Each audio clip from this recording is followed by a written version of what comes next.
In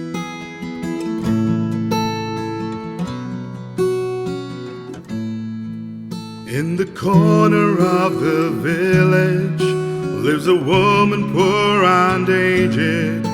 Take this dollar, she said, it's all I have.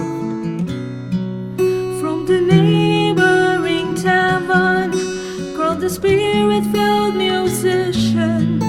Take my earnings, he said, it's all I have. And they both said. These shops only line the street that was Jalan Kayu. But just beyond this facade, I always refer to it as a facade, lived a different category of people. Elderly people, sickly people, who perhaps were brought across from India to work on the construction of the British Air Base, but who grew old, sickly maybe, and were retired. And because of the state that they were in, they were forced to take up residence in houses just beyond this row of shop houses. And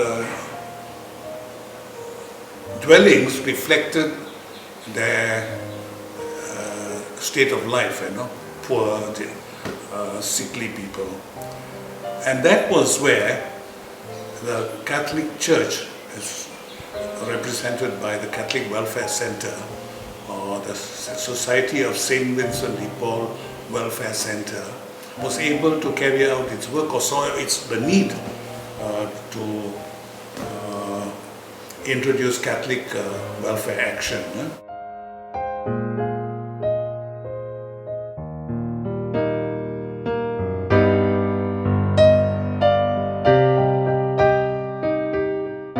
Those days we have to walk through the rubber estates. I can remember that very clearly. Then we went to the basement church situated at the Galilee Center. So, if I'm not wrong, that is the only church service that time in the morning, and that was also the first and only organist there. So it was actually quite hot there, unlike now in St. Vincent de Paul where it's very aircon and very comfortable. And then after church, we will go to the opposite Jalan Kayu market. So this I remember very clearly. Last time was under Father Suzanne. So one of the ladies that told me, they need to help to pack the ration in the Jalan Kayu, the shop house there, So I went. And then Father Suzanne came. And then he was the one that bring the ration to the poor. Boswa Tiang Road, inside there. So one day he said, why don't you join us? Father Suzanne herself, now you join us. We need Chinese-speaking people. He said, over there, the whole lot of them speak Indian.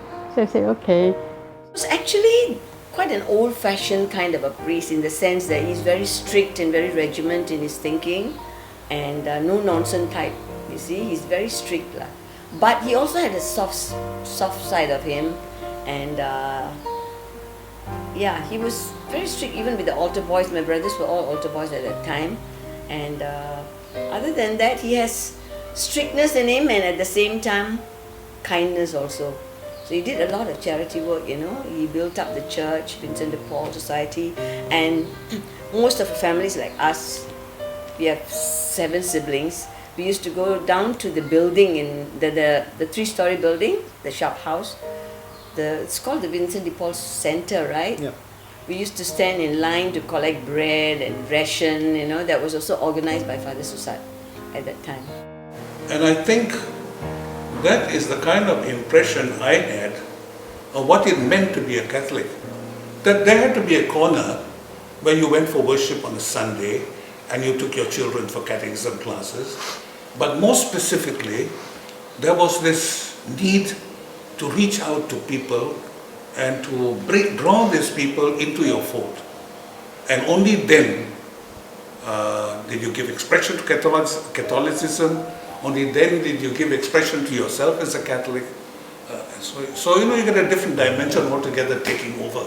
It's a very nice priest, very caring.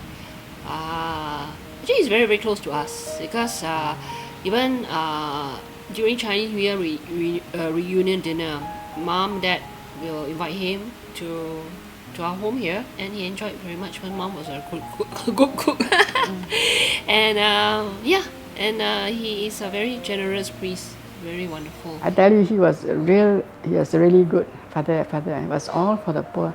So then, it's not easy, you know. The road was bumpy, and then there's a fish pond with two coconut trunk across the pond, and we balance ourselves with the rice and all to cross the coconut tree to the house.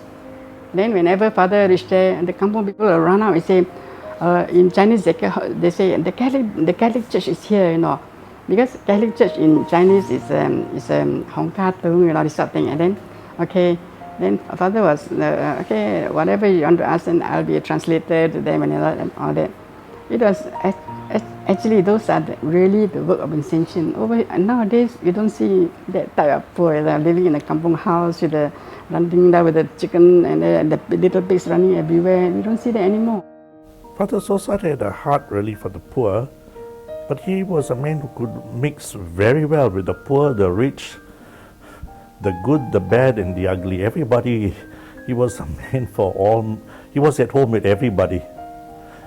He could share a meal, a very simple meal with the very, very poor, but he could enjoy also a very, very good meal at the Mandarin Hotel. So anywhere Father Saussard went, he was at home with everybody. For him, the priesthood was not a priest that was only someone who was in the sacristy, but he always considered everyone, Catholic or non-Catholic, as his parishioners.